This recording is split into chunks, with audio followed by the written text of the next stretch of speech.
प्रिय लोकांनो, येशू ख्रिस्ताच्या नावाने मी तुमचे स्वागत करतो।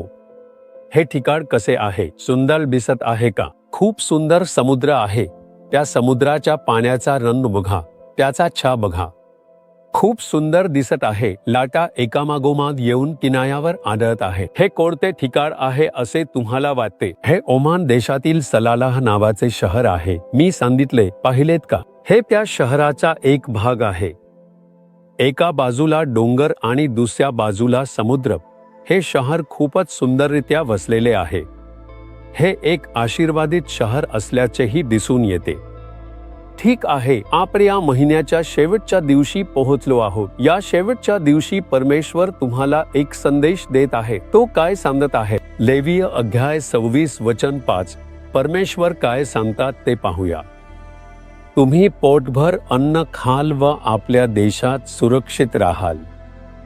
आज तुम्ही कुठे आहात? तुम्ही भारतात आहात का?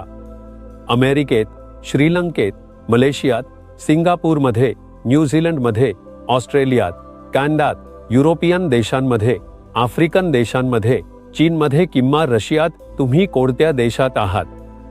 तुम्ही ज्या देशात आहात तिथे तुम्ही सुखाने राहाल असे परमेश्वर सांगतो। तुम्ही कोणत्याही देशात असलात तरी तुम्हाला आशीर्वाद देऊन सुखाने राहू देणारा तो परमेश्वरच आहे। त्यानेच तुम्हाला त्या देशात स्थिर करून ठेवले आहे, किंवा त्याने तुम्हाला त्या देशात नेऊन तिथे एक काम देऊन स्थिर केले आहे। तुम्ही ज्या देशात आहात ते परमेश्वराच्या इच्छेनेच घडले आहे। त्या देशावर प्रेम करा आणि त्या देशासाठी प्रार्थना करा।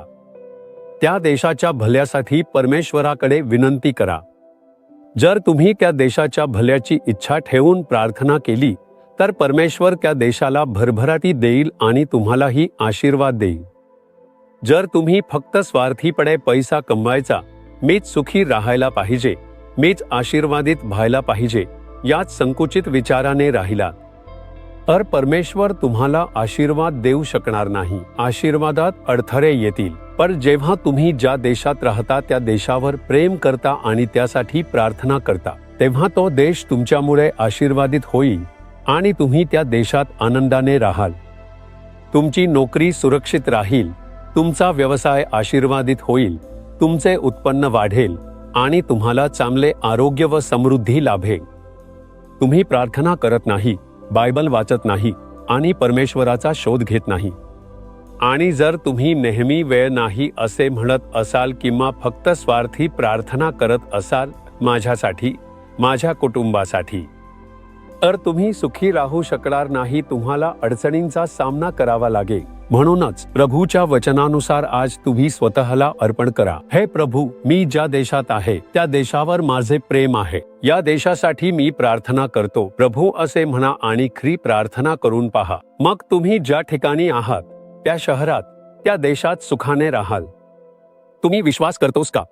जर असेल तर प्रार्थना करा। हे प्रभू, तू मला स्थिर करून ठेवलेला हा देश जिथे मी राहतो, मी या देशावर प्रेम करतो आणि या देशाच्या आशीर्वादासाठी, कल्याणासाठी प्रार्थना करतो। या देशातील प्रत्येकाला वाचवले पाहिजे आणि सत्य जाणून घेतले पाहिजे। त्यासाठी मी प्रार्थना करतो।